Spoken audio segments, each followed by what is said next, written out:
بسم اللہ الرحمن الرحیم۔ السلام علیکم۔ تو ہم نے علامہ اقبال اور مولانا روم کے ساتھ، یعنی مولانا روم نے علامہ اقبال کا ہاتھ تھاما اور وہ انہیں لے کے نکلے ایک ایسی دنیا کی سیر پر جو محسوساتی دنیا ہے، جو فکری دنیا ہے، جو روحانی دنیا ہے۔ اس دنیا کی سیر میں آپ لوگ علامہ اقبال اور مولانا روم کے پیچھے پیچھے چلتے ہوئے سیر افلاک کے اس سفر میں شاید یہ پانچواں آسمان ہے جس پہ آپ لوگ آج پہنچے ہیں، فلک مشتری۔ اس سفر کے دوران آپ کی ملاقات اور علامہ اقبال کی ملاقات ایسی شخصیات سے ہوئی، ایسے مناظر آپ نے دیکھے، ایسے نظریات آپ نے سنے جو اپنی اپنی ساخت میں، اپنی اپنی فطرت میں مختلف تھے، چونکا دینے والے تھے، بڑے تھے۔ یعنی آپ دیکھیں سارے ڈرامے میں جو علامہ اقبال بیان کر رہے ہیں اس میں کوئی ایک کردار بھی ایسا نہیں ہے جو عام نوعیت کا ہو۔ علامہ اقبال کا اس کردار سے متفق ہونا ضروری نہیں ہے، علامہ اقبال کا اس کردار سے غیر متفق ہونا ضروری نہیں ہے۔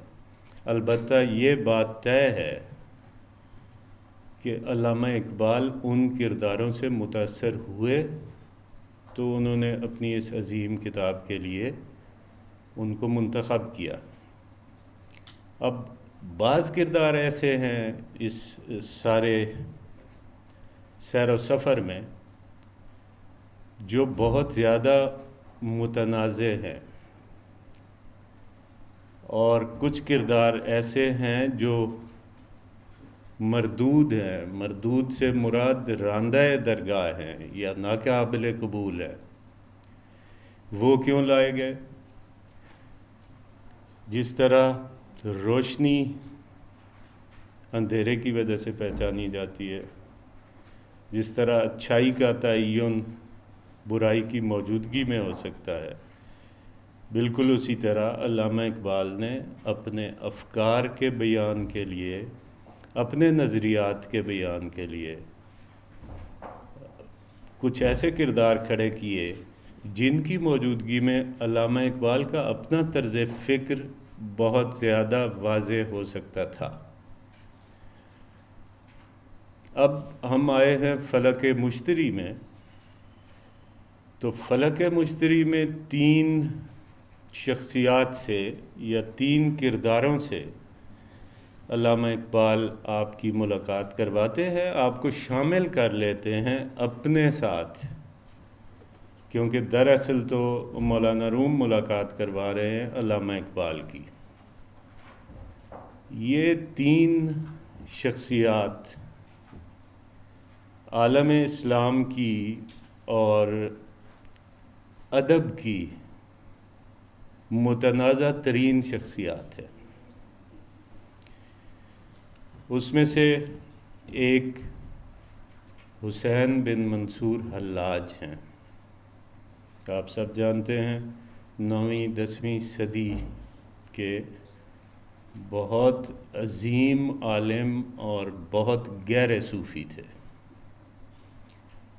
بہت بڑے عالم دین تھے، اور ان کے اپنے زمانے میں اکناف و اطراف عالم میں ان کے مریدوں کی تعداد بہت زیادہ تھی۔ لیکن ایک بہت بڑا طبقہ ہے جو اب بھی اور اس وقت بھی ان کے نظریات کے خلاف تھا۔ نظریہ ان کا کیا تھا؟ نظریہ وحدت الوجود، یعنی وہ یہ کہتے تھے کہ اس کائنات کا مالک، اس کائنات کا خالق جو ہستی ہے، تمام مخلوقات اس ہستی کا وجودی حصہ ہے۔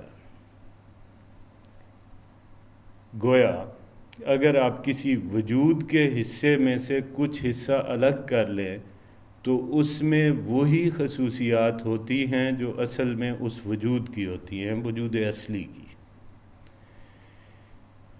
گویا انسان نائب اللہ نہ ہوا، اللہ ہوا۔ یہ کچھ باتیں میں نے پہلے عرض کیا کہ یہ ایک اور دنیا ہے جس کو سمجھنا، سمجھانا، جس کو پڑھنا، پڑھانا، یوں کہ ہمیں کچھ نہ کچھ اس کے بارے میں الفاظ کا پتہ چل جائے گا، کچھ معلومات حاصل ہو جائیں گی، اس حد تک تو درست ہے، لیکن اس کا صحیح معنوں میں ادراک بغیر تجربے کے ہو نہیں سکتا۔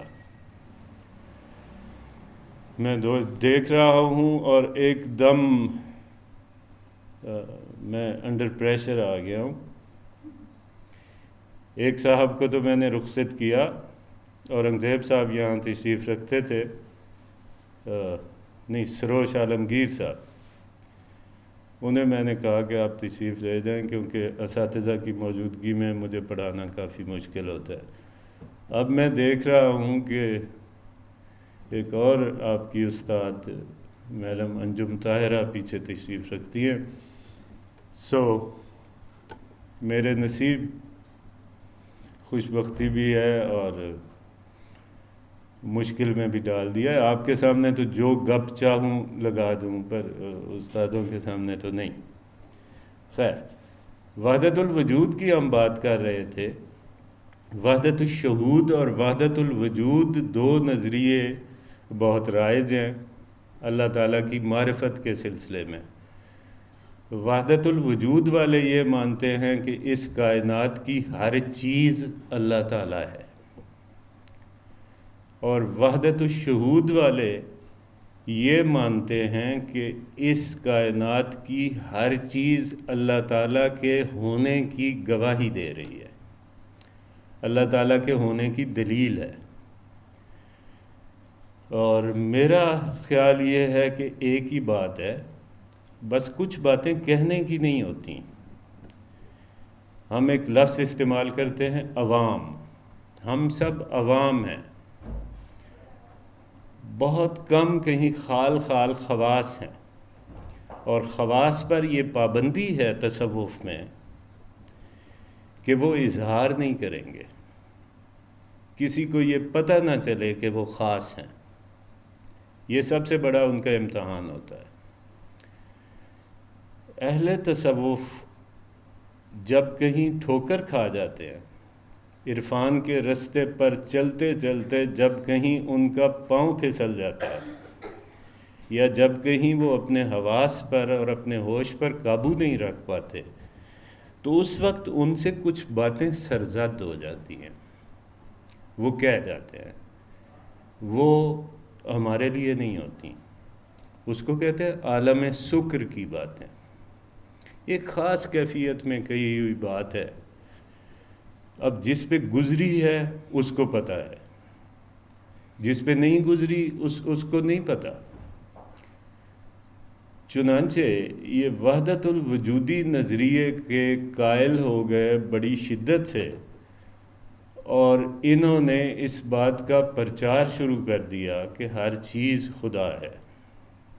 اور ہمارے معاشرے میں تو آپ کو پتہ ہے کہ ہر شخص کسی نہ کسی حد تک اپنے آپ کو خدا سمجھتا ہے، پر مانتا نہیں ہے، خاص طور پر ارباب اقتدار۔ وہ اپنے آپ کو خدا سمجھ رہے ہوتے ہیں پر کہتے نہیں ہیں۔ تو جو ارباب اقتدار تھے یا جو ان کے دربار سے وابستہ علماء کرام تھے، انہیں یہ بات کچھ زیادہ پسند نہ آئی، کیونکہ ان کا نظریہ بہت زیادہ فروغ پا رہا تھا۔ چنانچہ وہ محلاتی سازشوں کا شکار ہوئے، اور ہر زمانے میں ایسے علماء کی تعداد ماشاءاللہ موجود رہی ہے جو بادشاہوں کے خانے نعمت پہ پلے ہوتے ہیں، وہ ان سے جو فتویٰ، جو نظریہ دلوانا چاہیں وہ بڑی آسانی سے دلوا لیتے ہیں، کیونکہ وہ ان کی روٹی کھا رہے ہوتے ہیں، وہ ان کے نوکر ہوتے ہیں۔ چنانچہ ان کے خلاف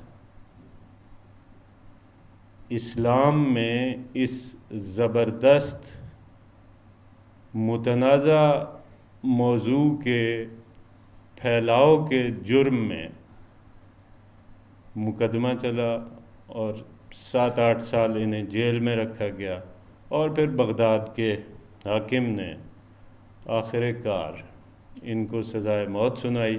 ایک روایت یہ بھی ہے کہ ان کے پہلے اعضاء کاٹے گئے اور اس کے بعد ان کو تختہ دار پر لٹکایا گیا، کیونکہ انہوں نے نعرہ لگایا تھا انا الحق، میں حق ہوں، میں خدا ہوں۔ اب اس بحث میں پڑھنا نہیں چاہیے کیونکہ بحث بہت طویل ہو سکتی ہے، اور مجھے کوئی زیادہ آتی بھی نہیں ہے، عالم نہیں ہوں۔ لیکن جب قرآن کریم میں یہ کہا جاتا ہے کہ جب کوئی شخص اپنی زندگی کا سودا کر لیتا ہے اللہ تعالیٰ کے ساتھ، تو اللہ کہتا ہے میں تمہارے ہاتھ بن جاتا ہوں جس سے تم کام کرتے ہو، میں تمہاری آنکھیں بن جاتا ہوں جس سے تم دیکھتے ہو۔ اب وہ آنکھیں جو اس شخص کی ہیں وہ کس کی ہوئی؟ اللہ کی۔ ہاتھ ہے اللہ کا، بندہ مومن کا ہاتھ، کار کشا و کار ساز۔ لیکن یہ بات کہنے کی نہیں ہے، انہوں نے کہہ دیا اور بھگت لیا، اور اس تنازع کے ساتھ وہ آج بھی زندہ ہے۔ اقبال نے متنازع ترین صوفی کا انتخاب کیا 5ویں آسمان پر ملاقات کے لیے، اور دلچسپ بات یہ ہے کہ آپ نے پوری کتاب میں پڑھا ہوگا، بڑے بڑے اسلامی رہنماؤں سے بھی ملاقاتیں ہوئی ہوں گی آپ کی، پر کسی کے لیے بھی علامہ اقبال نے یہ الفاظ درج نہیں کیے جو اس آسمان پر موجود ان 3 لوگوں کے لیے استعمال کیے ہیں۔ وہ الفاظ ہیں ارواح جلیلہ، یعنی عظیم روحیں، بہت عظمت والی روحیں۔ ان میں سے سر فہرست حلاج، اور اس کے بعد کس کا انتخاب کیا؟ غالب کا، مرزا اسد اللہ خان غالب خستہ کے بغیر کون سے کام بند ہیں؟ ہاں، اور وہ جو یعنی ایک طرف تو کہتا ہے ان پری چہروں سے لیں گے خلد میں ہم انتقام، قدرت حق سے اگر حوریں وہاں پر ہو گئیں، اور دوزخ میں ڈال دے کوئی لا کر بہشت کو، اس طرح کی باتیں کرتا ہے۔ ہاں، یہ مسائل تصوف، یہ تیرا بیان، غالب تجھے ہم ولی سمجھتے جو نہ بادہ خار ہوتا۔ اچھا، دوسری طرف نعت کہتے ہوئے جن لوگوں کو نعت سے دلچسپی ہے، وہ یہ دیکھتے ہیں کہ اگر انہیں فارسی سے تھوڑی بہت بھی آشنائی ہے تو پھر جہاں نعت کا ذکر آئے گا وہاں سب سے پہلا شعر بالعموم غالب کا پڑھا جائے گا۔ غالب ثنائے خواجہ بے یزدان گذاشتیم، کان ذات پاک مرتبہ دان محمد است۔ اے غالب، ہم نے نبی کریم صلی اللہ علیہ وآلہ وسلم کی تعریف کا کام اللہ پہ چھوڑ دیا ہے، اس لیے کہ آپ کا مقام و مرتبہ جان ہی اللہ سکتا ہے، ہم نہیں جان سکتے۔ اور اردو کا شعر، اس کی امت سے ہوں میں، میرے رہیں کیوں کام بند، واسطے جس شاہ کے غالب گنبد بے در کھلا۔ تنازع دیکھیں، تضاد دیکھیں شخصیت میں، اور ناپسندیدہ ترین اور پسندیدہ ترین دونوں حیثیتوں سے غالب کو ہم جانتے ہیں لٹریچر والے اپنے افکار کی وجہ سے۔ علامہ اقبال کو یہ جو کشمکش ہے یہ بہت عزیز ہے، اللہ کو بھی شاید یہی کشمکش زیادہ عزیز ہے۔ چنانچہ آپ دیکھیں اس متنازع آدمی کو بھی اس کی جو آخری قیام گاہ ہے وہ کہاں ہے؟ بر صغیر کا سب سے بڑا تصوف کا استعارہ حضرت خواجہ معین الدین چشتی اجمیری کے احاطہ مزار کے اندر، جی حضرت خواجہ نظام الدین اولیاء حضرت خواجہ نظام الدین اولیاء کے احاطہ مزار کے اندر جگہ ملی ہے۔ سو ہم کیوں ججمنٹل ہو جائیں، اور اگر ہو بھی جائیں تو اس کے اظہار میں ہمیں احتیاط برتنی چاہیے۔ تیسرا نام ہے قرۃ العین طاہرہ۔ علامہ اقبال جیسا بڑا نام ان تین لوگوں کو عظیم ترین روحیں قرار دے رہا ہے، ہیڈنگ ہے، یہاں سے بات شروع ہو رہی ہے۔ قرۃ العین طاہرہ ایک اور متنازع شخصیت، بہت زبردست متنازع شخصیت، ایران میں پیدا ہوئی، اچھے بھلے عالم خاندان سے تعلق رکھتی تھی، اور اس کے بعد ایک شخص نے اٹھ کے اپنے باب ہونے کا اعلان کیا، باب اللہ، ٹھیک ہے، یعنی اللہ کا دروازہ۔ یہ روایت وہیں سے آتی ہے جو نبی کریم صلی اللہ علیہ وآلہ وسلم نے فرمایا کہ میں علم کا شہر ہوں اور علی کرم اللہ وجہہ اس کا دروازہ ہے۔ تو وہی تھوڑی سی تبدیلی کے ساتھ وہی تصور جو ہمارے اہل تشیع بھائیوں کے ہاں امام کا ہے، اس کو تھوڑا سا بڑھا کے ایک فرقہ وجود میں آیا جس کو بابی کہتے ہیں، بابی فرقہ۔ یہ گویا امام سے ذرا اوپر اور نبی سے ذرا نیچے اس باب کو تصور کرتے ہیں۔ یہ فرقہ اب بھی ایگزسٹ کرتا ہے، اور اگر بڑے کینوس میں دیکھا جائے، یعنی مسلمان کے بعد اہل تسنن، یا مسلمان کے بعد اہل تشیع، اور اس کے بعد اہل تسنن، اس بڑے دائرے میں دیکھا جائے تو یہ اہل تشیع کے قریب قریب ہے۔ اچھا، بہت خوبصورت خاتون تھی۔ خوبصورت ہونا بھی ایک ایڈوانٹیج رہا ہے ہر معاشرے میں ہمیشہ سے۔ امامت کرواتے ہوئے جو شرائط بیان کی گئی ہیں کہ جی جب تم امامت کروانے لگو تو تم میں سے جو سب سے زیادہ علم رکھتا ہو اس کو آگے کھڑا کر لو، اگر سب لوگ علم میں بھی برابر ہوں تو جو عمر میں بڑا ہو اس کو آگے کھڑا کر لو، اور اگر یہ بھی مسئلہ وہیں کا وہیں رہے تو پھر جو بظاہر سنت نبوی جس کے چہرے پہ ہو اس کے آگے کھڑا کر لو، اور اگر اس میں بھی مسئلہ پیدا ہو رہا ہو تو پھر تم میں سے جو سب سے زیادہ خوبصورت ہو اس کو آگے کھڑا کر لو۔ تو یہ بہت بڑی مقرر تھیں، انہیں اللہ تعالیٰ نے گفتار کی صلاحیت بے پناہ عطا کی تھی۔ یہ گفتگو کرتی تھیں تو لوگوں پہ جیسے سحر طاری ہو جاتا تھا. اور آپ کو پتہ ہونا چاہیے کیونکہ آپ سب لوگ اسکولوں کالجوں سے ہو کے آئے ہیں، ٹیچر اگر سونا ہو تو اس کی بات زیادہ اچھی لگتی ہے. تو اس کی خوبصورتی کے چرچے اور اس کے مبلغ ہونے کے چرچے اتنے زیادہ ہونے لگے کہ بادشاہ کو خطرہ پیدا ہوا. 19ویں صدی کی ہے یہ، ناصر الدین شاہ قاجار کے زمانے کی ہے.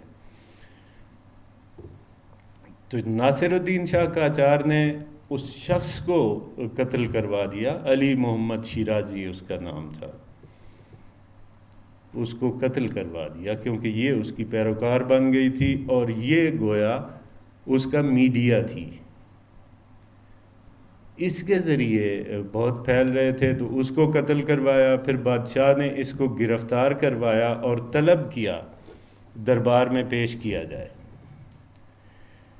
جب یہ دربار میں پیش ہوئی تو اس کے خلاف قتل کا فیصلہ ہو چکا تھا اور عدالت اعلان کر چکی تھی. تو وہ ایک مشہور جملہ ہے فارسی میں، بے گزارید کے رویے زیبا دارت.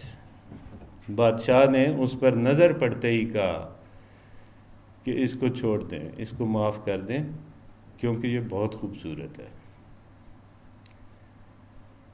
بہت کوشش کی لوگوں نے اس کو سمجھانے بجھانے کی کہ آپ اپنے نظریات چھوڑ دیں، بادشاہ نے بھی آپ کو ایک طرح سے معاف ہی کر دیا ہے تو آپ باز آ جائیں. لیکن وہ اپنے نظریے کے ساتھ چمڑی رہی اور آخر کار اسے بھی قتل کروا دیا گیا. اچھا، اب یہ بظاہر متنازع ہونا کوئی اتنی قابل توجہ بات نہیں ہے، اگرچہ ہے، لیکن جو بڑی بات ہے ان تینوں کا ذکر کرنے کے سلسلے میں، وہ بڑی بات یہ ہے کہ جو پہلا شخص جس کا نام حسین بن منصور حلاج ہے، وہ اپنے اندر کی طرف سفر کرتا ہے، اپنی معرفت کے ذریعے خدا کی معرفت. جس نے اپنے آپ کو پہچان لیا اس نے اپنے رب کو پہچان لیا. یہ اپنے اندر اترتا ہے اور اندر اتنا اتر جاتا ہے اور اندر کا ادراک اس کو اتنا زیادہ ہو جاتا ہے، اس کو اللہ تعالیٰ کی اتنی جھلکیاں اپنی ذات میں نظر آنے لگتی ہیں کہ اس کے لیے باہر کی ہر چیز بے معنی ہو جاتی ہے. گویا معرفت ذات کا استعارہ ہے، خودی کی طرف رجوع کرنے کا استعارہ ہے منصور حلاج. غالب حیرت کا استعارہ ہے. حیرت بڑی چیز ہے، میں آپ کو بتا رہا ہوں. جب تک آپ حیران نہیں ہوں گے، جب تک آپ عالم حیرت میں نہیں جائیں گے، تب تک آپ سیکھ نہیں سکتے. چیزوں کو حیران ہو کے دیکھیں گے تو چیزوں کی سمجھ آئے گی. عالم حیرت برقرار رہے گا تو آپ کا سفر چلتا رہے گا، آپ رکیں گے نہیں. جب آپ کی حیرت ختم ہو جاتی ہے تب آپ کا سفر ختم ہو جاتا ہے. بچہ آپ کے پاس ہے، چھوٹا بچہ، وہ چیزوں کو پہلی دفعہ دیکھ رہا ہے. آپ نے کبھی موٹر سائیکل کے پیچھے بیٹھی ہوئی اماں کی گود میں چھوٹا سا بچہ دیکھا ہے؟ ایک ایک چیز کو بہت غور سے، بہت توجہ سے دیکھ رہا ہوتا ہے، بے شمار حیرت سے. اسی وجہ سے سب سے زیادہ تیزی سے آپ سیکھتے ہیں اپنے بچپنے میں، کیونکہ آپ چیزوں کو حیران ہو کے دیکھ رہے ہوتے ہیں. تو یہ جو عالم حیرت ہے یہ آپ میں بے قراری پیدا کرتی ہے، یہ آپ میں اضطراب پیدا کرتی ہے، یہ آپ میں چیزوں کا پتہ چلانے کی دھن جگاتی ہے. اس وجہ سے حیرت کے استعارے کے طور پر غالب کا انتخاب کیا. اس کے بعد آ جاتے ہیں قرۃ العین پہ. میں نے بتایا زرتاج زرین تاج اس کا نام تھا، اور قرۃ العین اس کو بادشاہ نے نہیں، اس کے مرشد نے، علی محمد شیرازی نے دیا تھا لقب، آنکھوں کی ٹھنڈک قرۃ العین۔ اور طاہرہ اس نے شاعری میں تخلص اختیار کیا۔ تو پہلا آدمی تمرکز کی وجہ سے، اپنی ذات میں کھو جانے کی وجہ سے، اپنے اندر کے سفر کی وجہ سے امپارٹنٹ قرار پایا۔ دوسرا آدمی حیرت کی وجہ سے اور مسلسل حقیقت کی تلاش کے عمل میں کھوئے رہنے کی وجہ سے منتخب ہوا۔ اور یہ جو تیسری خاتون ہے، اس کو آپ کہہ سکتے ہیں، یعنی پہلا وحدت الوجودی، وہ اپنے وجود میں کھو گیا، دوسرا تلاش میں ہے وجود یا شہود کی، اور تیسرا کردار قرۃ العین طاہرہ، وہ ہر چیز میں خدا کو دیکھ رہی ہے یا محبوب کو دیکھ رہی ہے، چلتی ہوئی ہواؤں میں، پتوں میں، دریاؤں میں، بادلوں میں، اس کو ہر طرف وہی نظر آ رہا ہے، اور اپنی اپنی دھن کے ساتھ غیر مشروط وابستگی کی وجہ سے یہ لوگ منتخب ہوئے۔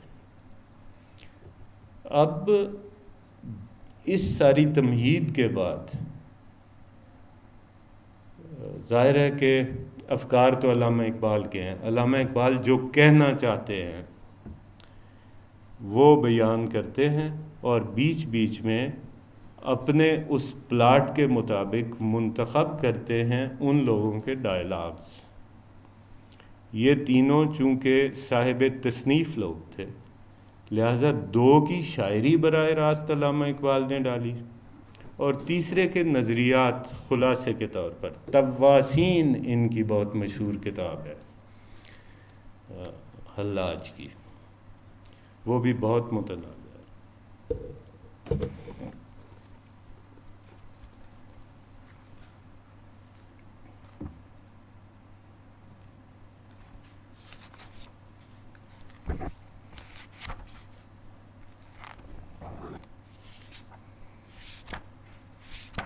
جب مجھے مل جائے۔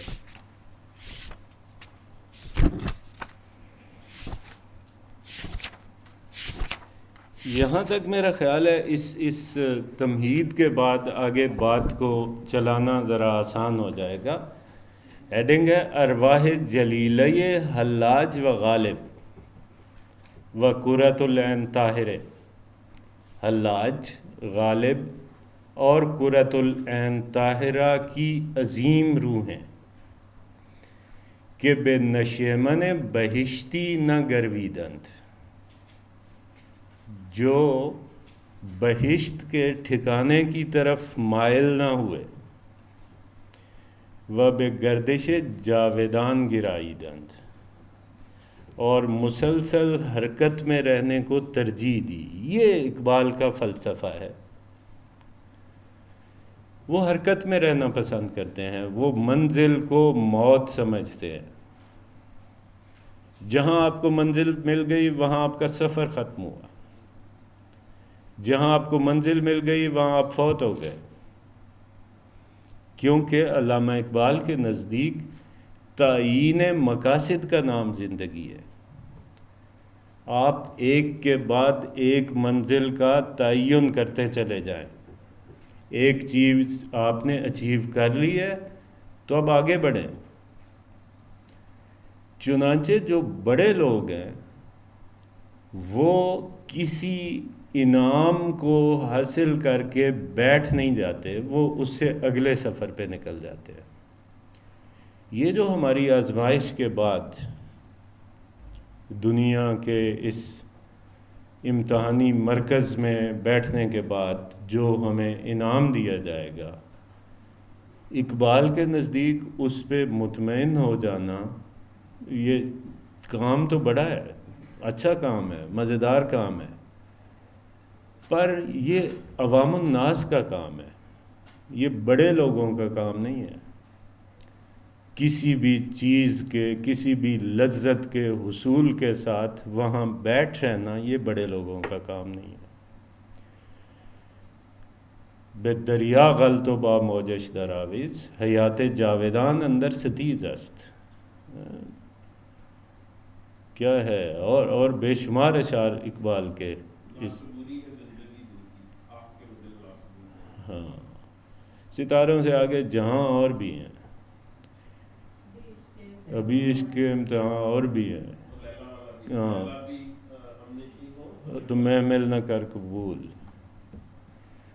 سو وہ کہتے ہیں خطر پسند طبیعت کو سازگار نہیں، وہ آشیاں کہ جہاں گھات میں نہ ہو صیاد۔ مزہ نہیں آتا اگر آپ کی زندگی کی مقصدیت ختم ہو جائے، اگر آپ کے سامنے اہداف ختم ہو جائے۔ آپ کا کیا خیال ہے، بندہ عمر کی وجہ سے بوڑھا ہوتا ہے؟ بندہ اہداف کے ختم ہونے کی وجہ سے بوڑھا ہوتا ہے۔ یعنی وہ سارا کچھ، عالم حیرت ختم ہو جاتا ہے انسان میں بڑھاپے میں، ساری چیزیں اس کو ریزلٹس نظر آ رہے ہوتے ہیں اپنے تجربات کی بنیاد پہ۔ وہ جو کچھ دیکھتا ہے اس کو لگتا ہے کہ اچھا اس کا یہ ہونا ہے، تب وہ بوڑھا ہوتا ہے۔ اس کے دوست اسی طرح موجود ہوتے ہیں، اسی معاشرے میں موجود ہوتے ہیں، وہ ان کے ساتھ جا کے کوئی خوش گپیاں نہیں کر رہا ہوتا۔ چنانچہ جب آپ کے سامنے کوئی ہدف ہی نہیں ہے، آپ نے نوکری کرنی تھی کر لی، آپ نے بچے پیدا کرنے تھے کر لیے، بچوں کو ملازم ہونا تھا ہو گئے، آپ نے ریٹائر ہونا تھا ہو گئے، اب کیا؟ اب موت کا انتظار، کیونکہ آپ کے سامنے اور کوئی ہدف نہیں ہے۔ یہ وہ بڑی روحیں ہیں جو کسی مرحلے پر بھی مطمئن نہیں ہوتی، اس وجہ سے ان کو ایسا کہا ہے۔ من فدائے ان دل دیوانئی، علامہ اقبال اپنے بارے میں کہہ رہے ہیں یہ اشعار۔ من فدائے ان دل دیوانئی، میں اس اپنے دیوانے دل پر قربان جاؤں۔ ہر زمان بخشت دیگر ویرانئی، جو ہر لمحے مجھے ایک اور بیابان میں، ایک اور جنگل میں لے جاتا ہے۔ چون بگیرم منزلی، جب میں کہیں ٹھکانہ کرتا ہوں، جب میں کسی منزل پہ پہنچتا ہوں، تو گوید کہ خیز، تو یہ کہتا ہے اٹھ۔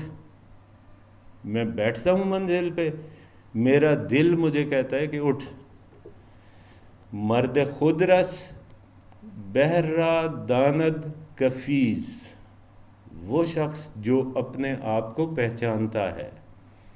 مرد خود رس، جسے اپنی ذات تک، اپنے جوہر تک رسائی ہو گئی ہوتی ہے، اس کے سامنے سمندر بھی ایک پیالے کی طرح ہوتا ہے۔ لہذا یہ تو لولی پاپ ہیں یہ جنت وغیرہ، میں اپنے بارے میں نہیں کہا، مل جائے تو کیا بات ہے، یہ بڑے لوگوں کی بات ہے، یہ اور لوگوں کی بات ہے۔ تو یہ میرا دیوانہ دل مجھے کہتا ہے، جہاں میں رکنے لگتا ہوں کہتا ہے اٹھو، آگے چلو، تم اپنی معرفت رکھتے ہو، تمہارے سامنے تو یہ سمندر تم نے عبور کر لیا، تو یہ یوں ہے جیسے چلو بھر پانی تم نے عبور کر لیا ہے۔ اور ایسا کیوں ہے؟ زان کے، اس لیے کہ آیات خدا لا انتہاست، اس لیے میرا دل مجھے کہتا ہے کہ اٹھو، آگے چلو، کیونکہ اللہ تعالیٰ کی نشانیوں کی کوئی انتہا نہیں ہے۔ ایک اور دریا کا سامنا تھا منیر مجھ کو، میں ایک دریا کے پار اترا تو میں نے دیکھا، وہ جو ایک کے بعد ایک کا سلسلہ ہے، ایک کہکشاں کے بعد دوسری کہکشاں ہے، دوسری کے بعد تیسری کہکشاں ہے، ایک آسمان کے بعد دوسرا آسمان ہے۔ تو اللہ تعالیٰ کی قدرتیں تہ در تہ، پرت در پرت ہیں۔ تو کوئی ایک کسی چیز کو انفولڈ کر کے مطمئن نہیں ہونے دیتا میرا دل. کہتا ہے کہ اللہ کی نشانیاں تو بے شمار ہیں، اٹھو آگے چلو. اے مسافر جادے پایان کو جاست. اے مسافر، جادہ کہتے ہیں راستے کو، اور پایان ہوتا ہے اختتام. کسی بھی رستے کا کوئی اختتام نہیں ہے. رستے کا مطلب ہی یہ ہے، اور مسافر کا مطلب ہی یہ ہے کہ اس کی کوئی منزل نہیں ہوتی. کار حکمت دیدن و فرسودن است. اب وہ اقبال کا پسندیدہ ترین موضوع، اقبال کا پسندیدہ مشغلہ، وہ اکثر عشق اور عقل کے موازنے میں لگ جاتے ہیں. اور اچھا مجھے یوں فیل ہوتا ہے یہ ساری کتاب پڑھتے ہوئے کہ یہ جو فلک مشتری ہے، یعنی ویسے تو شاہکار ہے علامہ اقبال کا یہ جاوید نامہ، پر یہاں آ کے مجھے یوں لگتا ہے جیسے ڈرامہ اپنے اوج پہ پہنچ گیا ہے، ہر اعتبار سے، فنی اعتبار سے اور فکری اعتبار سے. کار حکمت دیدن و فرسودن است. عقل کا کام کیا ہے، حکمت والے کا کام کیا ہے؟ وہ چیزوں کو دیکھتا ہے، چیزوں تک پہنچتا ہے، پھر ان کو ڈسکارڈ کرتا ہے، ری تھنک کرتا ہے. اور کار عرفان دیدن و افزودن است. معرفت کا کام یہ ہے کہ دیکھیں اور اس میں ایڈ کریں. آپ نے ایک بہت خوبصورت کوئی جگہ دیکھ لی ہے، کوئی پارک دیکھ لیا ہے، بہت خوبصورت ہے.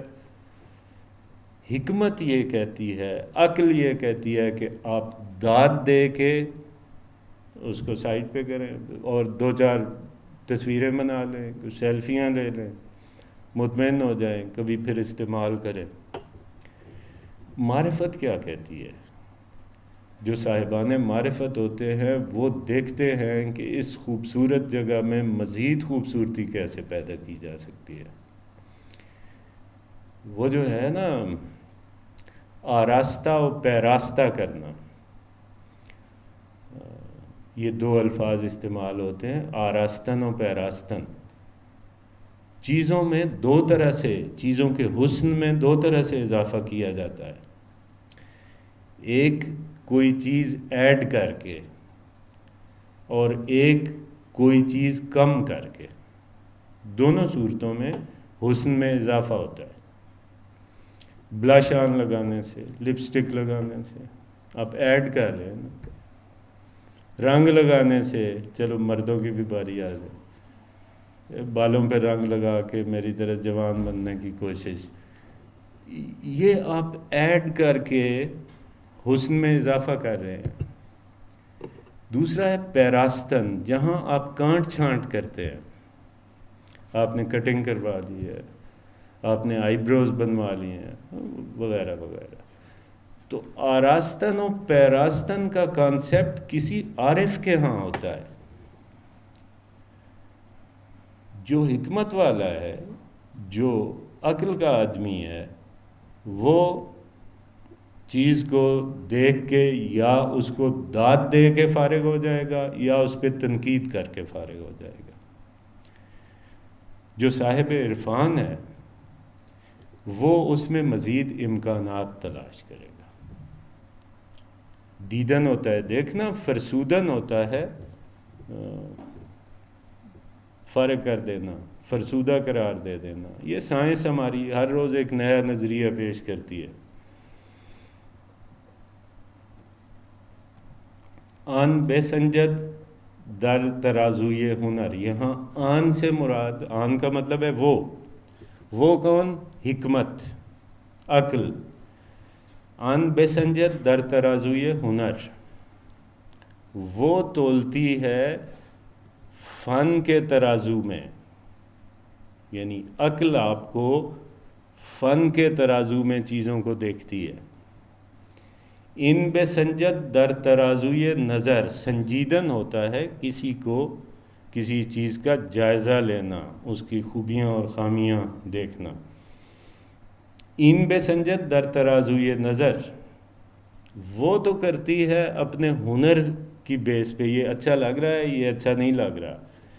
ان بے سنجد در ترازوی نظر، یہ تولتا ہے، یعنی عشق تولتا ہے اس کو اپنی بصیرت کے ترازو میں۔ ایک ہوتی ہے بصارت، ایک ہوتی ہے بصیرت۔ عقل یا حکمت بصارت کی قائل ہے، عشق یا عرفان بصیرت کا قائل ہے۔ آن بے دست آورد آب و خاک را، وہ کیا کرتی ہے؟ عقل کس چیز کو متاثر کرتی ہے؟ ظاہری چیزوں کو، آب و خاک کو، انسان کے جسم کو متاثر کرتی ہے عقل۔ ان بے دست آورد جان پاک را، اور عشق کیا کرتا ہے؟ وہ آپ کی روح کو گرفت میں لیتا ہے، وہ آپ کے اندر کو پکڑتا ہے، وہ آپ کے دل میں جگہ بناتا ہے۔ ان نگاہ را بر تجلی می زند، ان تجلی را بے خود گم می کند، وہ یعنی حکمت یا عقل نظر کو کسی بھی چیز کے مشاہدے پر لگاتی ہے، وہ چیزوں کا ظاہری حسن دیکھتی ہے، اور ان تجلی را بے خود گم می کند، اور یہ کیا کرتی ہے؟ یہ حسن کو اپنے اندر بسا لیتی ہے، اپنے اندر اتار لیتی ہے۔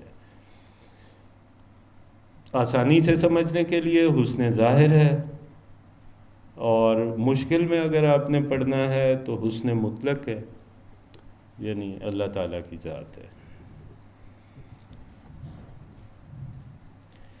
اب کہہ رہے ہیں در تلاش جلوہائے پئی بپئی، مختلف طرح کے ایک کے بعد ایک جلوے تلاش کرتے ہوئے، تئی کنم افلاک و مین عالم چو نئی، میں آسمان طے کرتا جاتا ہوں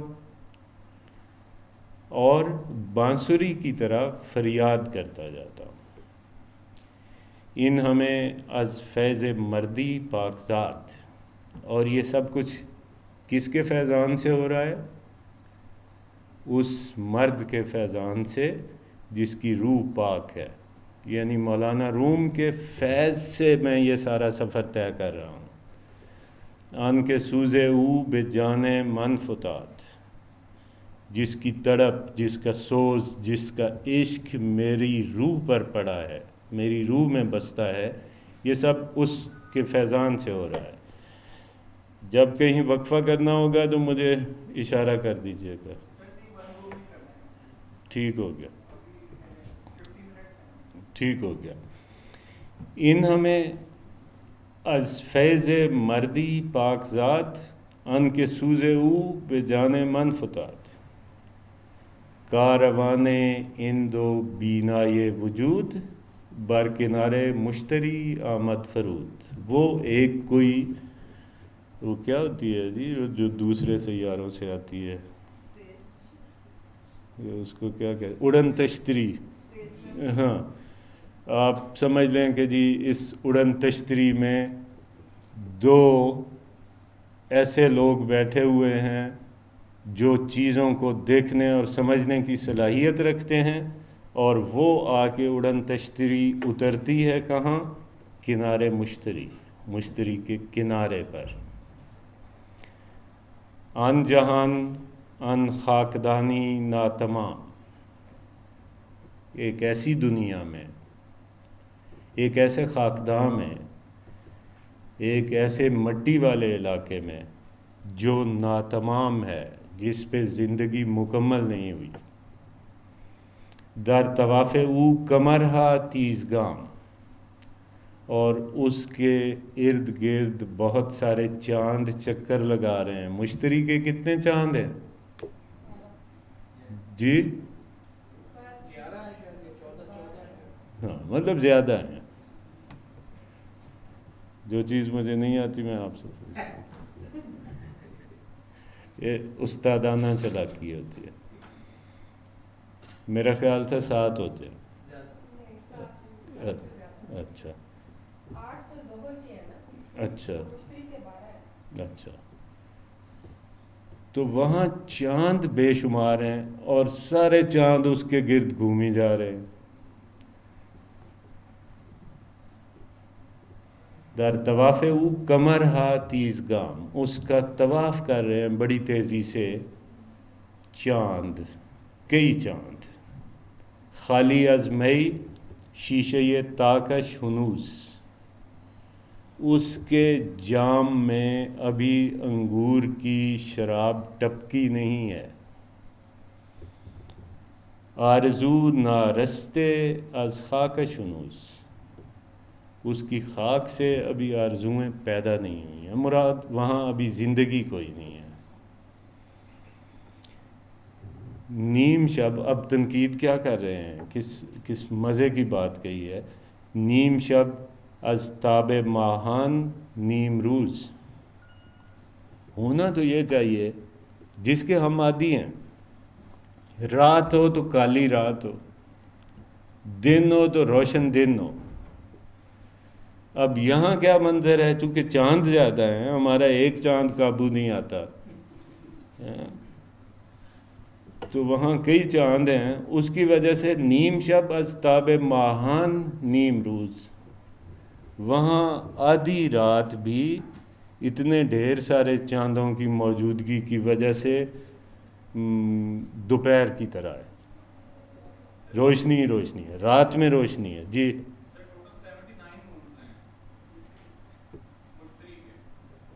اتری ہے. گڈ. دیکھیں پھر اللہ تعالیٰ کی کن کن نعمتوں کو ہم اس کی قدر نہیں کریں گے. فرض کیا 2-3 چاند ہوتے تو ہمارے لیے تو وہی کافی تھے. اقبال کا کمال یہی ہے، اقبال کا کمال یہی ہے. اسی وجہ سے تو وہ اقبال ہے، شعیب احمد نہیں ہے. اقبال اسی وجہ سے ہے کہ اس نے سب کچھ پڑھا ہے. اس نے دین کو پڑھا ہے، اس نے دین مخالف تمام چیزوں کو پڑھا ہے، اس نے سائنس کو پڑھا ہے، اس نے فلسفے کو پڑھا ہے، اس نے تصوف کو پڑھا ہے. بلکہ ان میں سے کئی چیزیں تو ایسی ہیں جن کو اس نے ایکسپیرینس کیا ہے. جی ہاں. اس کے بعد یعنی یہ ہم جیسے جو پیدا ہوئے تو ہماری کان میں انگلی رکھ کے اگلوں نے اذان دے دی اور بس ہم مسلمان ہو گئے. یہ دیکھ بھال کے مسلمان ہوئے ہیں. یہ رکھتے ہیں ساتھ کہ یہ دیکھو یہ تمہارے نظریات ہیں. یہی تو آپ کو وہ پہلے دکھاتے آئے ہیں. فلاں تہذیب کیا کہتی ہے، فلاں مذہب کیا کہتا ہے، اس کے پیروکار کیا کر رہے ہیں. اس کے بعد وہ بات کرتا ہے، اسی لیے اس کی بات میں وزن زیادہ ہے. تو دیکھیں اس علم نجوم پہ بھی کتنی ان کی نظر تھی، ستاروں کے علم پہ، زمین کے علم پہ، آسمان کے علم پہ. اچھا پھر دیسی آدمی دیسی ہوتا ہے. یہ ایک بڑی دلچسپ بات ہے. میں نے پڑھا کہ علامہ اقبال کو کسی نے بتایا کہ یہ جو کبوتر کے پروں کی ہوا ہوتی ہے یہ ان کی بیماری کے لیے بڑی مفید ہے. چنانچہ دیسی آدمی تھے بنیادی طور پر، اسی معاشرے کا تھے، تو انہوں نے اس بات کا اہتمام کیا، ڈھیر سارے کبوتر اور ان کے ساتھ چارپائی. دوسری طرف علم کا اندازہ آپ یہاں سے لگا رہے ہیں. تیسری طرف جو تصوف و عرفان ان کی رگوں میں تھا، ان کی والدہ کی طرف سے، ان کے والد کی طرف سے، اور جو تجربہ ان پہ ہو رہا تھا، اور پھر جو کچھ اللہ تعالیٰ کی طرف سے ان پہ اتر رہا تھا. یہ شاعری ویسے نہیں ہو سکتی. جو لوگ شاعری کرتے ہیں نا ان کو پتہ ہے یہ شاعری ایسے نہیں ہو سکتی. کوئی بھی شاعری ایسی نہیں ہو سکتی، پر تک بندی لوگ کر لیتے ہیں. یہ آدمی تو رات کو اٹھتا ہے، سویا ہوا ہے، اچھی بڑی میٹھی نیند، اور جاگتا ہے اور کہتا ہے کہ یار ذرا وہ کدھر ہے لالٹین جلانا، اور اس کے بعد کوئی 150 شعر لکھ کے پھر سو جاتا ہے۔ ہم نے 3 شعروں کی غزل مکمل کرنی ہو نا، 2 دن الگ ایسے بیٹھے رہتے ہیں سگریٹوں پہ سگریٹیں پی کے، نہیں ہوتی۔ یہ آفاقی شاعری میں اور عام شاعری میں فرق یہی ہے۔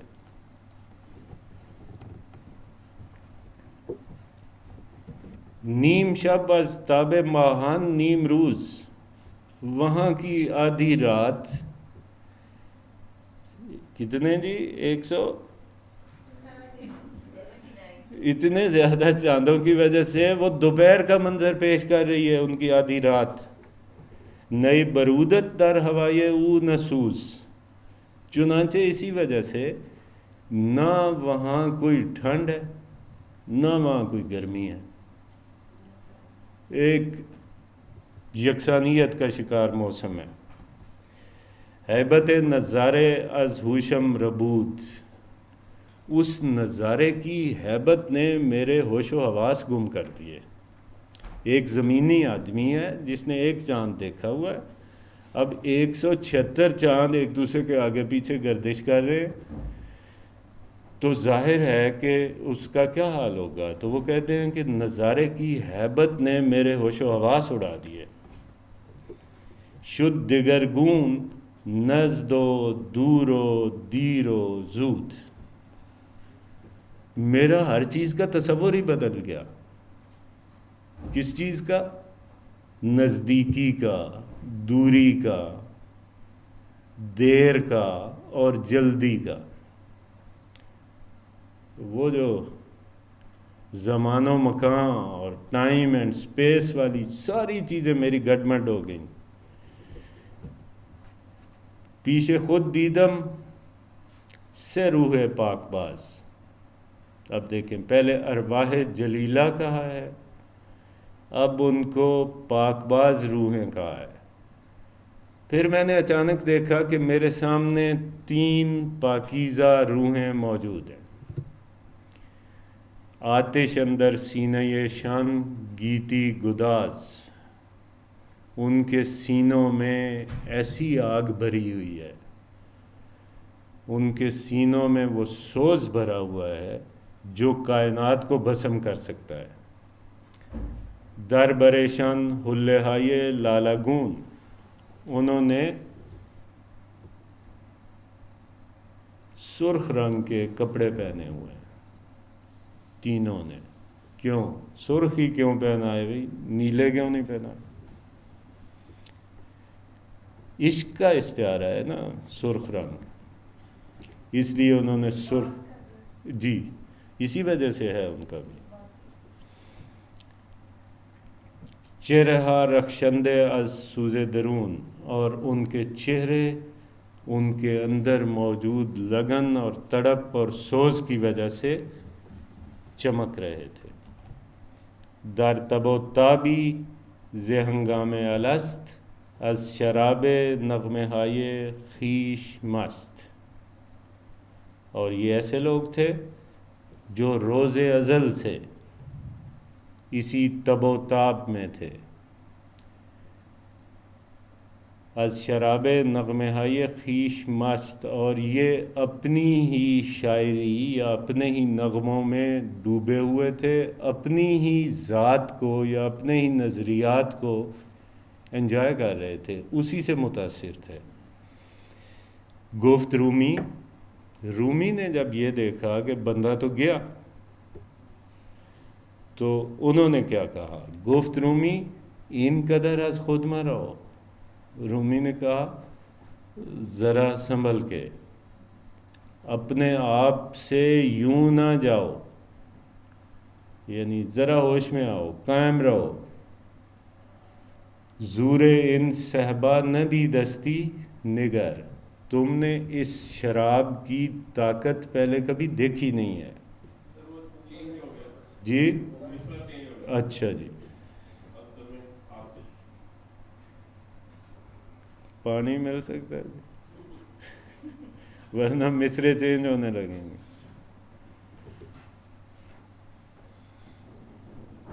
گفت رومی ان قدر از خود مہ رہو، رومی نے کہا اس طرح اپنا آپ نہ گنواؤ، ہوش میں آؤ، از دم آتش نوایان زندے شو، یہ جو لوگ پرسوز شاعری کرتے ہیں ان کی آوازوں سے زندگی حاصل کرو، شوق بی پرواہ نہ دی دستی نگر، تم نے بے پرواہ شوق نہیں دیکھا اس سے پہلے، اب دیکھو، زور ان صحبا نہ دی دستی، تم نے اس شراب کی طاقت پہلے نہیں دیکھی نگر، اب دیکھو، غالب و حلاج و خاتون عجم، غالب، حلاج اور خاتون عجم یعنی قرۃ العین طاہرہ، شورہا افگندے در جان حرم، ان تین لوگوں نے حرم میں ایک ہنگامہ برپا کر دیا ہے، گویا عالم اسلام میں ان لوگوں نے ایک ہنگامہ برپا کر دیا ہے۔ بہت شکریہ۔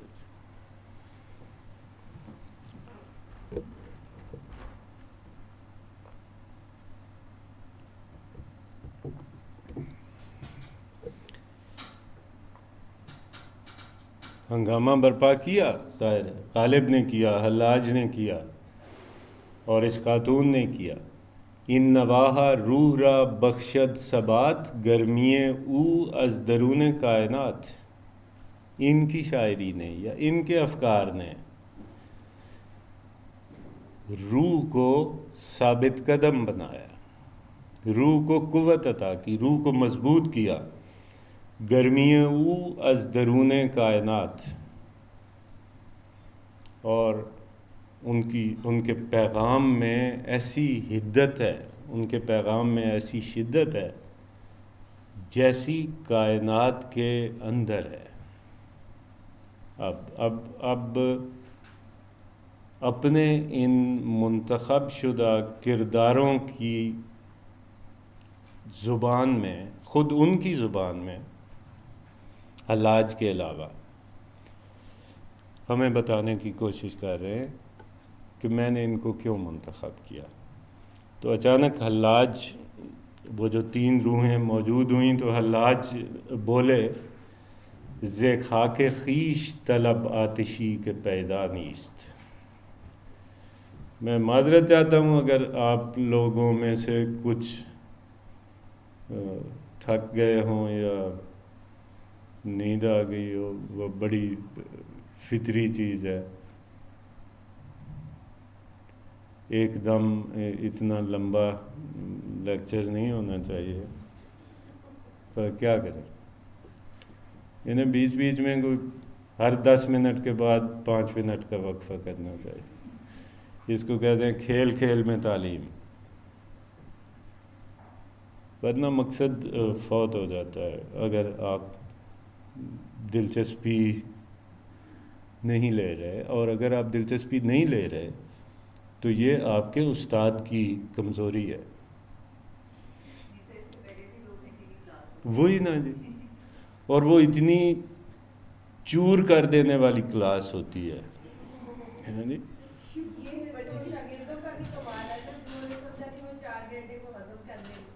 مطلب میں تو آپ لوگوں کو داد دیتا ہوں، میں تو متاثر ہوتا ہوں آپ لوگوں سے کہ کیسے کمیٹڈ لوگ ہیں۔ یعنی میں نے اس عمر تک اس قسم کی کلاس کے میں قریب سے نہیں گزرا جس قسم کی آپ لوگ کلاس لیتے ہیں۔ ہاں جی، دیکھتا ہے، وہ دیکھ رہا ہے، مظلوم ہیں آپ لوگ۔ خود ساختہ جلا وطنی کا جیسے لفظ نہیں استعمال ہوتا، لیکن آپ نے اتنی بڑی سیر کر لی ہے، اور آپ کے جذبے کو سلام ہے سچ مچ۔ یعنی اس کا ہونا تو آپ کو فائدہ ہی ہے، پر یہ کام بہت اوکھا ہے، کوئی سوکھا کام نہیں ہے۔ شاعری میں تو بندہ ادھر ادھر کی گپ لگا کے کام چلا لیتا ہے، پر وہ جو سنجیدہ موضوعات ہیں نا، ریکنسٹرکشن والے، وہ بہت مشکل ہیں۔ آدھے گھنٹے کی کلاس اٹینڈ کر کے بندہ کسی کام کا نہیں رہ جاتا۔ آپ لوگ 2 گھنٹے کی کلاس لے کے پھر میری کلاس لے رہے ہو. خیر، میری کیا کلاس لے رہے ہو، میں آپ لوگوں کی کلاس لے رہا ہوں. ز خاک خیش طلب آتشی کہ پیدا نیست. وہ آگ جو تمہیں مل نہیں رہی کہیں، اسے اپنی مٹی میں تلاش کرو. وہی جو بات جو پہلے کہی تھی. یہ اب نظریات ہیں حلاج کے. یعنی حلاج ہمیں پیغام کیا دے رہا ہے؟ وہ یہ ہے کہ ز خاک خیش طلب آتشی کہ پیدا نیست. وہ جو ہے نا، باہر تلاش کرنے کی کیا ضرورت ہے، اپنے اندر سفر کر لو. وہ آپ کے اندر موجود ہے. آپ اپنے اندر کی دنیا کو کھنگالو تو آپ کی عمریں بیت جائیں. یعنی باہر کی دنیا، باہر سے آپ سوز لینا چاہتے ہیں، باہر سے آپ ہدایت لینا چاہتے ہیں، باہر سے آپ سہارے تلاش کرتے ہیں، سب کچھ آپ کے اندر موجود ہے. اللہ آپ کے اندر ہے. اللہ اندر ہے تو اس کی تمام تجلیات آپ کے اندر ہیں. آپ کو باہر کسی چیز کے ڈھونڈنے کی کیا ضرورت ہے؟ آپ کی اپنی مٹی میں موجود ہے. تجلی دیگری در خور تقاضا نیست. کوئی بھی اور منظر، کوئی بھی اور تجلی، کوئی بھی اور جلوہ اس قابل نہیں ہے کہ آپ ادھر متوجہ ہوں. یہ آپ کے گھر کا پیر ہولا ہے. آپ اپنے اندر کیوں نہیں دیکھتے؟ آپ باہر کدھر پھرتے ہیں؟ باہر کے جلوے اس قابل نہیں ہیں جس قابل آپ خود ہیں. نظر بخیش چنان بستم کہ جلوہ دوست. میں نے اپنے اوپر اس قدر توجہ دی ہے، میں نے اپنے اوپر اس قدر بھرپور توجہ دی ہے کہ جلوہ دوست جہان گرفتو مرا فرصت تماشا نیست. میں اپنے اندر اتنا کھویا ہوا تھا، میں اپنے اندر اتنا مست تھا، میں اپنے اندر اتنا ڈوبا ہوا تھا کہ میرے محبوب کے جلوے میرے اندر سے باہر نکل نکل کے کائناتیں تشکیل دیتے رہے. ایک دنیا آباد ہو گئی اور مجھے ان کی طرف دیکھنے کی فرصت ہی نہیں ہے. میرے پاس ٹائم ہی نہیں ہے. میں تو اپنے اندر محبوب کو دیکھ رہا ہوں. اس دوران دنیا کہاں سے کہاں پہنچ گئی ہے، پر مجھے اس سے کوئی غرض نہیں ہے. اور کیا اچھا شعر ہے، بے ملک جم نہ دے ہم مصرع نظیری را. نظیری نیشا پوری غزل کے بہت بڑے شاعر ہوئے ہیں فارسی کے، اور خاص طور پہ معاملات عشق و محبت کے بہت بڑے شاعر ہیں. ان کا مصرع اقبال نے کوٹ کیا ہے. نظیری کے عمومی مزاج سے، نظیری کی شاعری کے عمومی مزاج سے بالکل مختلف مصرع ہے. اور مزے کی بات یہ ہے، علامہ اقبال جو اپنے نظریات کے ساتھ میچ کرتی ہوئی چیزیں چنتے پھر رہے تھے، ان کی نظر سے یہ ایک مصرع نہیں بچ سکا کیونکہ ان کے اپنے کام آ رہا تھا. تو کہتے ہیں بے ملک جم نہ دے ہم مصرع نظیری را. میں جمشید کی پوری سلطنت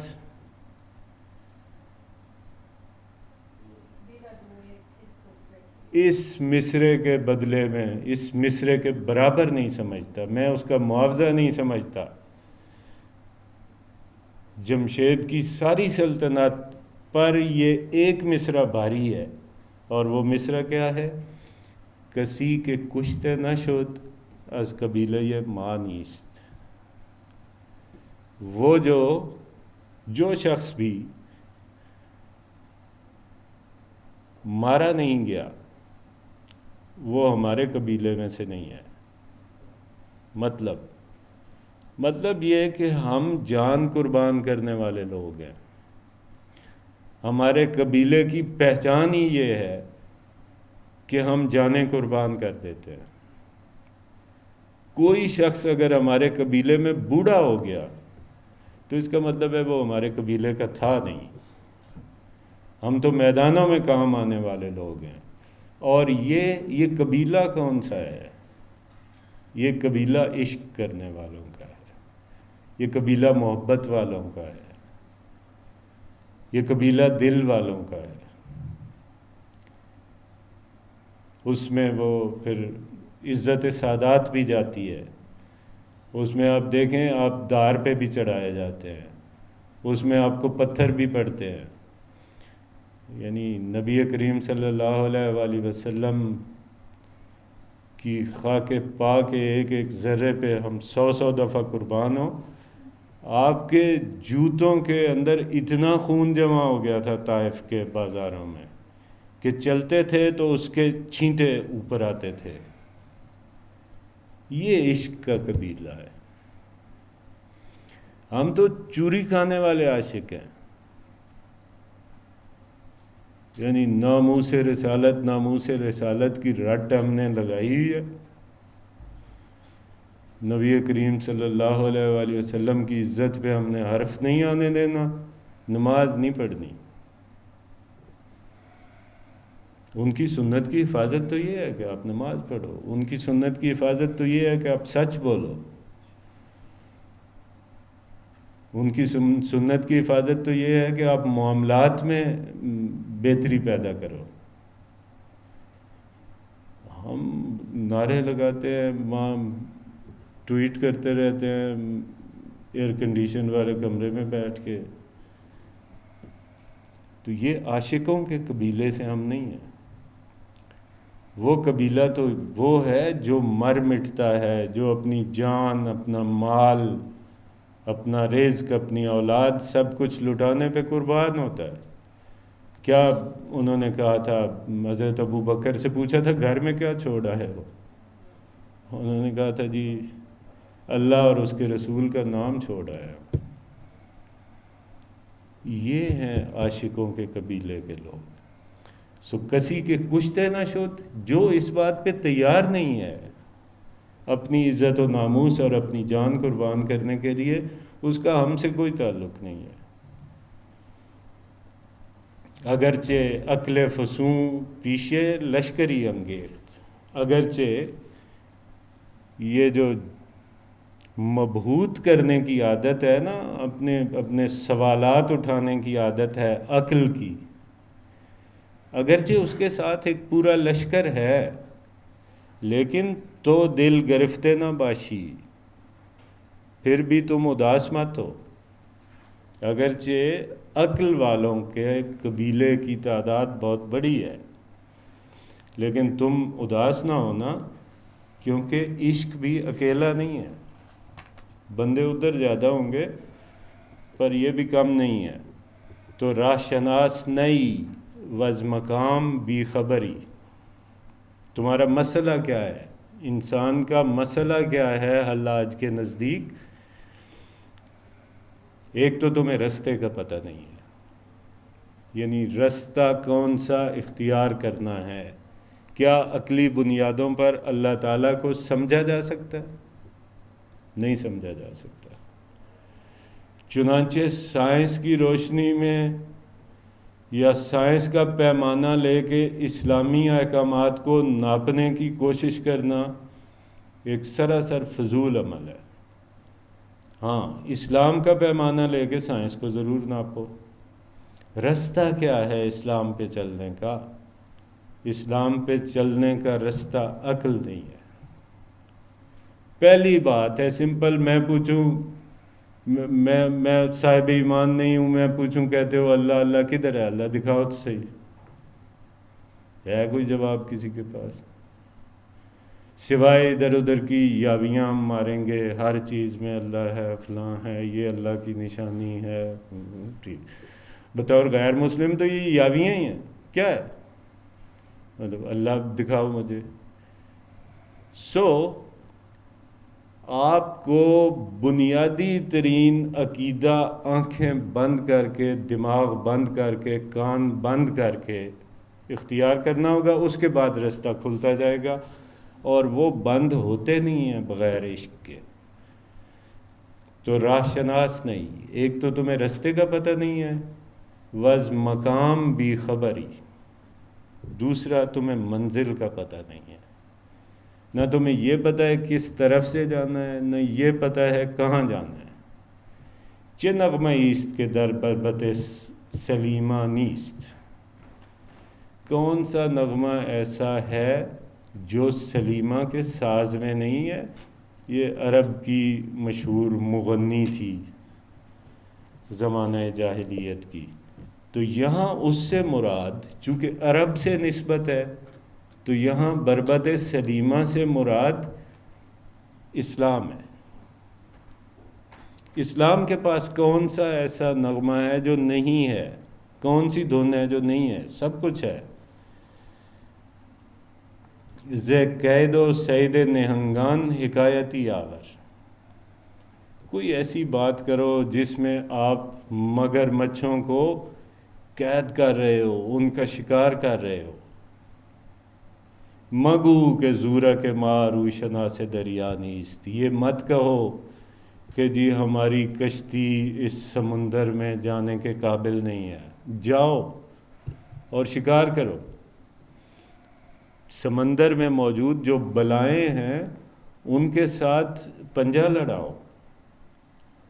مرید ہمت ان راہ روم کے پا نہ گذاشت بے جادئی، کہ درو کوہ و دشت و دریا نیست۔ میں اس آدمی کی ہمت کو داد دیتا ہوں، اس کا مرید ہوں جس نے کسی ایسے رستے پر کبھی قدم نہیں رکھا جس میں پہاڑ نہ ہو، دشت نہ ہو، دریا نہ ہو۔ یعنی رستہ جس نے آسان رستہ چنا وہ فضول ہے۔ میں تو اس کا مرید ہوں جو ہمیشہ مشکل رستے کا انتخاب کرتا ہے۔ شریک حلقہ رندان بادہ پیما باش، حذر ز بیعت پیری کہ مرد غوغا نیست۔ تم شریک ہو جاؤ پینے والے رندوں کے حلقے میں،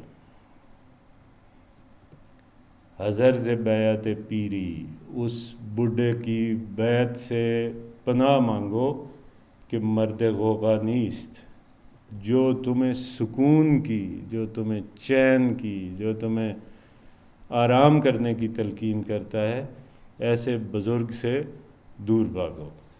اچھا جی، یہ تو ہو گیا حلاج۔ حلاج کے اس سارے کچھ میں سے ہمیں یہ پتہ چلا کہ اپنے اندر اتر جاؤ، اپنے اندر اترو گے، اپنا ادراک کرو گے تو تم ایک ایسے رستے پر چل نکلو گے جو رستہ نہایت مشکل ہے، اس میں لوگ آپ کی جان بھی لے سکتے ہیں، لیکن میں نے یہ رستہ بہت سوچ سمجھ کے منتخب کیا ہے، اور میں انہی لوگوں کا قائل ہوں جو حق بات اور ٹھیک بات کہیں، خواہ اس میں جان ہی چلی جائے۔ اب غالب ہے، غالب کا مزاج یہ اور ہے۔ غالب کے بارے میں کہا آپ کو کہ عالم حیرت میں ہے اور جستجو میں ہے، حقیقت کی تلاش میں ہے، اور وہ جو کیا ہے المجاز و کنترت الحقیقت، مجاز حقیقت کا کیا ہے جی، زینہ ہے۔ یعنی مجاز کے ذریعے سے آپ حقیقت کے پاس جاتے ہیں۔ تو مجازی شاعری کی عام طور پر غالب نے، اور یہ غزل خاص طور پہ جو علامہ اقبال نے چنی، اس غزل میں بھی اگرچہ غالب چاہ رہا ہے کہ اس کی خلوت میں اسے کسی قسم کی دخل اندازی برداشت نہیں ہے، جب وہ اپنے محبوب کے پاس ہے، محبوب اس کا مقصد بھی ہو سکتا ہے، محبوب اس کا خدا ہو سکتا ہے، اس کا رسول ہو سکتا ہے، اس کی کوئی دنیاوی ہستی ہو سکتی ہے، کوئی لڑکی ہو سکتی ہے، کوئی کچھ بھی، لیکن جب وہ اس پہ فوکس کر رہا ہوتا ہے تو اس تخلیے میں غالب کو برداشت نہیں ہے کہ کوئی اور مداخلت کرے، اور اس کا وہ اعلان کر رہا ہے۔ ہم میں سے ہر ایک کی خواہش تو یہی ہوتی ہے کہ جب ہم اپنی پسند کا کام کر رہے ہوتے ہیں اس وقت کوئی ہمیں ڈسٹرب نہ کرے، پر اس کا اس طرح اعلان، اس جرات مندی سے اعلان غالب کے علاوہ کم لوگ کر سکتے ہیں۔ کیا کہہ رہا ہے؟ بیا کہ قاعدہ آسمان بگردانی، آؤ کہ آسمان کا جو مقرر ایک روش ہے اس کو تبدیل کر ڈالیں۔ آسمان سے مراد تقدیر، اٹھو آؤ کہ ہم تقدیر بدل دیں۔ قضا بے گردش رتل گران بے گردانی، قضا موت، رتل گراں ہے بھاری پیالہ، بڑا پیالہ، بڑا جام، ایک ایسے جام کو ہم گردش میں لائیں کہ ہماری موت ٹل جائے۔ اب آگے اگرچہ بظاہر یہ بہت مجازی عشق والا کلام ہے پر مزیدار ہے، مجازی عشق والا ہوتا بھی مزیدار ہے، لیکن اس کے ساتھ ساتھ اس میں جو پیغام ہے جس کی بنیاد پہ اقبال نے اس کو منتخب کیا ہے وہ یہ ہے کہ جب آپ محبوب پر فوکس کیے ہوئے ہوں، جب آپ اپنے مقصد پہ فوکس کیے ہوئے ہوں، جب آپ اپنے اللہ تعالیٰ کے ساتھ ہم کلام ہوں، اپنے محبوب کے ساتھ ہم کلام ہوں، اس وقت کسی کی جرات نہیں ہونی چاہیے کہ وہ آپ کو ڈسٹرب کرے، وہ کوئی بادشاہ ہو، کوئی وزیر ہو، کوئی دنیا کی کوئی طاقت ہو، اسے اجازت نہیں ہے۔ اگر ز شہن بود گیر و دار نندیشیم، شہن ہے تھانے دار، کوتوال، اگر یعنی یہ شور مچا ہوا ہو کہ جی چھاپا پہ رہا، آسان لفظوں میں بتاؤں کہ باہر کھپ ڈلی ہوئی ہو کہ چھاپا پہ رہا ہے، پولیس آ رہی ہے، پکڑ دھکڑ شروع ہو رہی ہے، تو ہم اس کے متعلق مت سوچیں، نہ اندیشیم۔ اگر یہ رولا پہ جائے کہ پولیس آ گئی ہے اور چھاپا پہ رہا ہے تو اس کے متعلق ہم نہ سوچیں۔ وگرز شاہ رسد ارمغان بگردانی، اور اگر بادشاہ کی طرف سے ان لمحات میں کوئی بندہ تحائف لے کے آئے تو اس کو ہم واپس کر دیں، لے جاؤ، ہمیں اس وقت کائنات کی کسی چیز کی ضرورت نہیں ہے۔ بادشاہ کی طرف سے تحفہ آنا، ترلے لیتے پھرتے تھے یہ سارے اپنے زمانے میں بادشاہوں کے، ان کو تحفے بھجوا کے، تو بادشاہ کی طرف سے تحفہ آ رہا ہے اور یہ کہتا ہے کہ جی اسے واپس کر دیں۔ اگر کلیم شود ہم زبان سخن نہ کنیم، اس وقت اگر موسیٰ کلیم اللہ ہم سے بات کرنا چاہیں، انتخاب کس کا کیا ہے؟ جس نے اللہ سے کلام کیا تھا، اگر ان لمحات میں وہ بھی ہم سے کلام کرنا چاہیں تو ہم بات نہ کریں اس سے۔ وگر خلیل شود میہمان بگردانی، اور اگر ہمارے دروازے پر ابراہیم خلیل اللہ اس وقت آ جائیں تو ہم انہیں واپس بھیج دیں، جائیں جی، ٹائم نہیں ہے ہمارے پاس۔ بے جنگ باج ستانان شاخساری را، تہی سبد ز در گلستان بگردانی۔ وہ جو باغات میں سے پھول توڑنے آتے ہیں، صبح صبح پھول چننے آتے ہیں، وہ اگر آئیں تو ہم ان کو پھول نہ توڑنے دیں، کہیں گے جائیں، واپس جائیں۔ کیوں واپس کیوں بھیج رہے ہیں ہر ایک کو؟ کیونکہ اس وقت حضوری کا لمحہ ہے ہمارے اوپر، اس وقت ہم روبرو ہیں اپنے محبوب کے۔ سو جب آپ محبوب کے روبرو ہیں، جب آپ حضوری کی کیفیت میں ہیں، تو اس وقت کائنات کی ہر چیز آپ کے سامنے ہیچ ہے، آپ کو اس وقت کسی اور چیز کی ضرورت نہیں ہے اصولی طور پر۔ بصلح بال فشانان صبح گاہی را، ز شاخسار سوئے آشیان بگردانی۔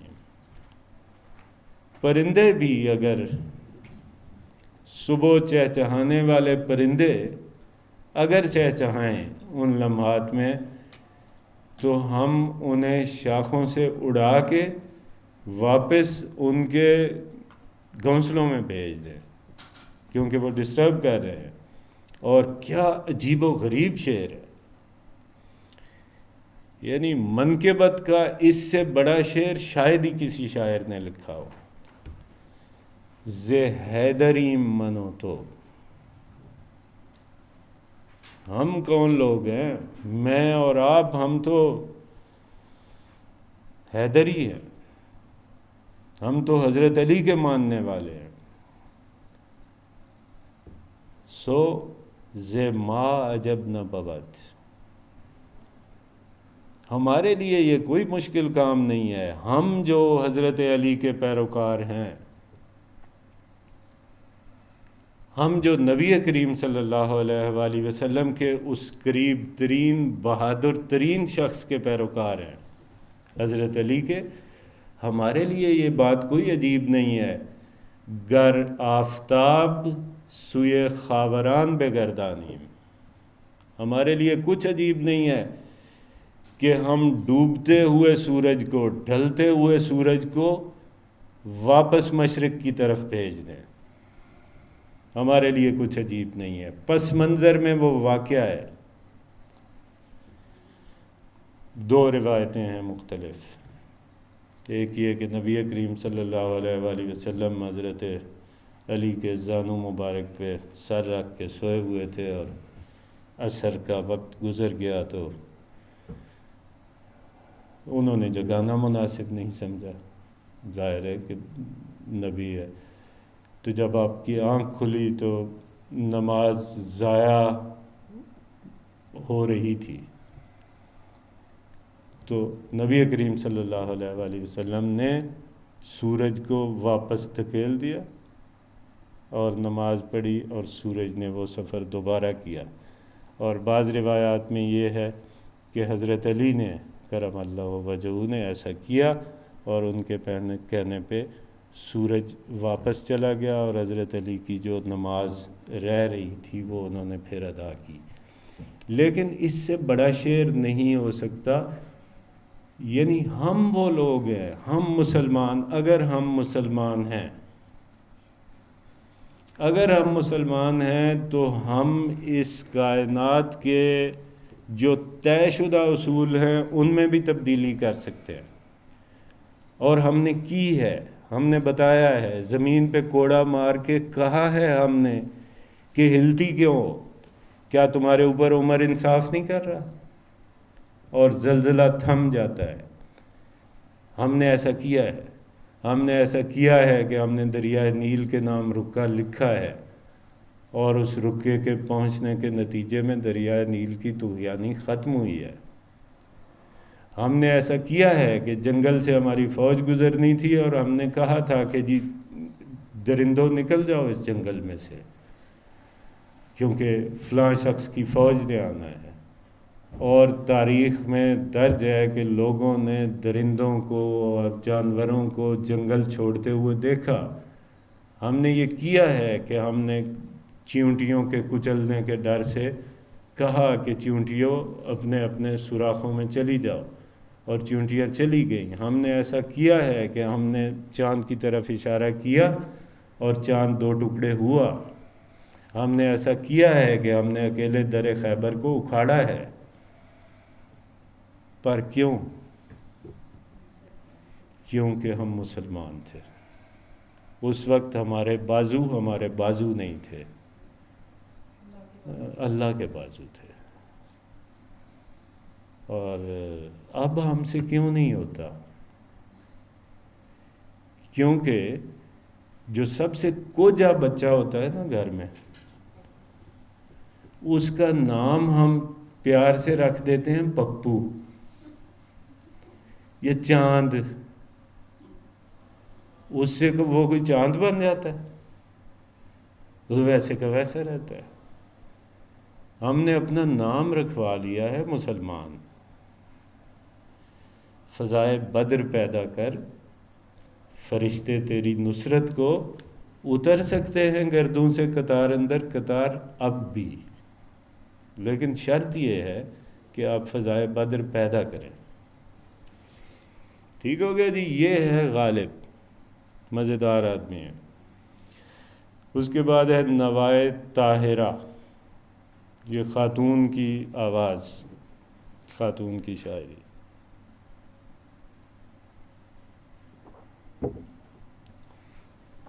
بہت خوبصورت غزل ہے، بہت منتخب غزل ہے اس کی، جو فارسی جاننے والے تقریباً ہر بندے کو یاد ہے۔ گر بے تو موسیقیت دیکھیں، پڑھتے ہوئے بھی اس میں ایک ردم ہے، موسیقیت ہے۔ گر بے تو افتدم نظر، چہرے بے چہرے رو بے رو، شرح دہم غم تورا، نکتے بے نکتے منہ بے منہ۔ اگر میری نظر تم پر پڑ جائے، اگر میں تمہیں دیکھ سکوں، اگر میں تمہیں دیکھ لوں، اب تینوں میں جو بات ہے کہ آپ کا عشق حقیقی ہے یا مجازی ہے، آپ کا نسب العین ٹھیک ہے یا غلط ہے۔ آپ میں ایک خصوصیت بہت ضروری ہے، وہ ہے اپنے نظریے کے ساتھ وفا، جب تک کہ آپ پہ ثابت نہیں ہو جاتا کہ آپ کا نظریہ غلط ہے۔ آپ اس کے ساتھ چمڑے رہیں، آپ اس کے لیے کچھ بھی قربان کر سکیں، اس کے علاوہ آپ کو کچھ نظر نہ آتا ہو۔ یہ ہم چھوٹے سے عشق کے پیچھے اندھے ہو جاتے ہیں، ہمیں نہیں نظر آتا ابا کون ہے تو اماں کون ہے، تو دوست ہے باپ کون ہے، اس کے لیے نہیں نظر آتا۔ تو وہ اللہ کا عشق کیا بلا ہوتا ہوگا، وہ کیا چیز ہوتا ہوگا۔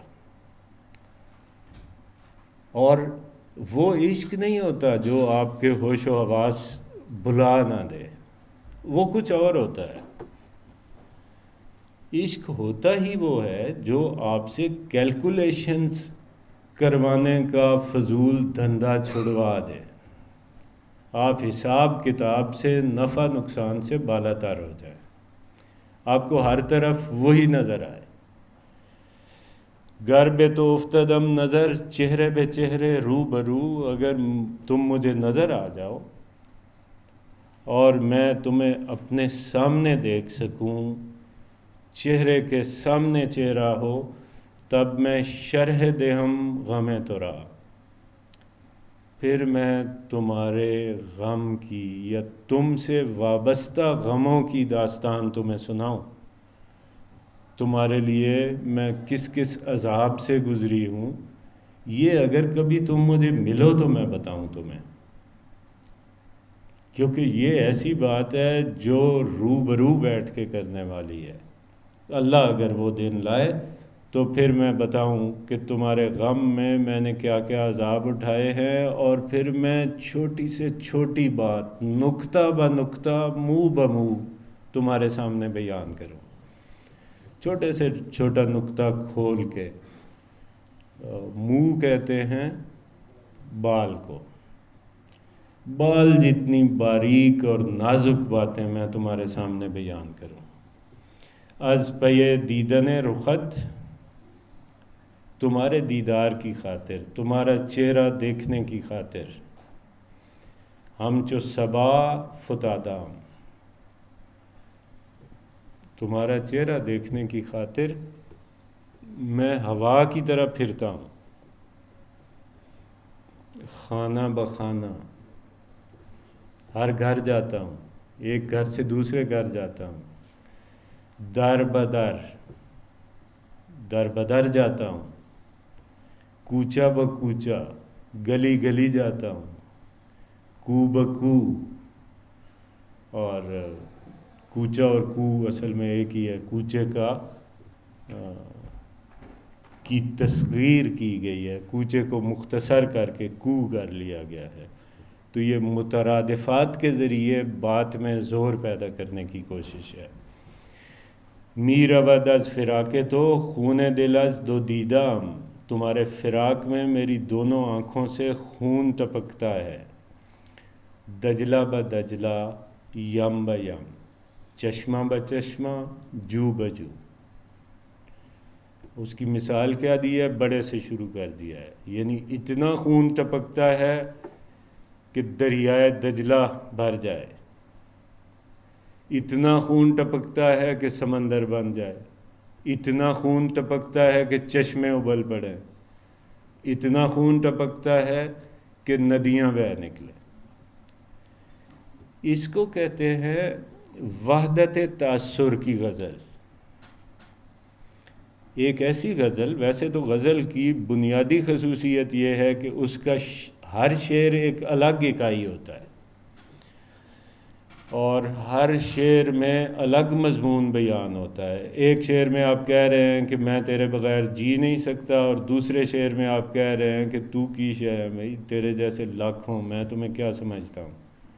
غزل کی بنیادی خصوصیت یہ ہے کہ اس کا ہر شعر ایک الگ اور دوسرے سے مختلف مضمون کا حامل شعر ہوتا ہے، لیکن اس کو کہتے ہیں غزل مسلسل یا وحدت تأثر کی غزل. تو یہ وحدت تأثر کی غزل ہے، ایک ہی بات ہے، ایک ہی چیز ہے جس کو پلٹ پلٹ کے مختلف شعروں میں وہ بیان کر رہی ہے. مہر ترا دل حزین بافتے بر کماش جان، تمہاری محبت کو اس افسردہ دل نے اپنے اوپر پہن رکھا ہے، اپنے اوپر طاری کیا ہوا ہے. رشتے بے رشتے، رشتہ کہتے ہیں دھاگے کو، یہ جو رشتہ ٹوٹ گیا یا رشتہ ہو گیا تو یہ دھاگا ہے جو ایک دوسرے سے بندھ جاتا ہے. رشتے بے رشتے، نخ بے نخ، نخ بھی دھاگے کو کہتے ہیں. تار بے تار، وہ بھی دھاگا ہے. پو بے پو، یہ بھی دھاگا ہے. ہم نے ایک لفظ سنا ہوا ہے، اس کو کہتے ہیں اس کے تارو پود، اس کپڑے کے تارو پود، اس ساری کہانی کے تارو پود. اب اس میں تار وہ ریشے ہوتے ہیں، وہ دھاگے ہوتے ہیں جو لمبائی میں جا رہے ہوتے ہیں. تانا بانا، بالکل. تو یہ تارو پود وہی ہے. تو میں نے اپنے دل پر تمہاری یاد کے کپڑے اس کے سارے تانے بانے سمیت پہن رکھے ہیں. اب آپ دیکھیں، روبرو، منہ بمنہ، نکتہ بنکتہ، کوچہ بکوچہ، کو بکو، خانہ بخانہ، چشمہ بچشمہ، دجلہ بدجلہ، رشتہ برشتہ، نخ بنخ، پو بے پو، یہ سارا کچھ اس کو محبوب نظر آ رہا ہے. ہر چیز میں یہ جتنی چیزیں شمار کی ہیں اس میں اس کو وہی نظر آ رہا ہے. در دل خویش طاہرہ گشت و ندید جز ترا، طاہرہ نے اپنے دل میں دیکھا، اپنے دل میں پھری، طاہرہ اپنے دل میں گئی، طاہرہ اپنے دل میں گھومتی رہی. وہ ندید جز ترا، اسے وہاں تمہارے علاوہ کوئی نظر نہیں آیا. صفحہ بصفحہ، لا بلا، پردہ بپردہ، تو بے تو. صفحہ وہی جو اردو میں استعمال ہوتا ہے، یعنی دل کے ہر صفحے پر اور صفوں کے درمیان موجود جگہوں پر اور دل کی مناسبت سے کہا ہے پردہ بپردہ اس کی جتنی جھلیاں ہیں، تو بتو اس کے جتنے خانے ہیں، ان سب میں تو ہی تو ہے۔ یہ ہے قرۃ العین طاہرہ۔ بالکل ابتدا میں کہہ دیا تھا، پہلا آدمی حلاج ہے جو آپ کو باہر سے کھینچ کے اندر لاتا ہے۔ وہ کہتا ہے محبوب آپ کے اندر ہے، ادھر دیکھو، یہاں تلاش کرو۔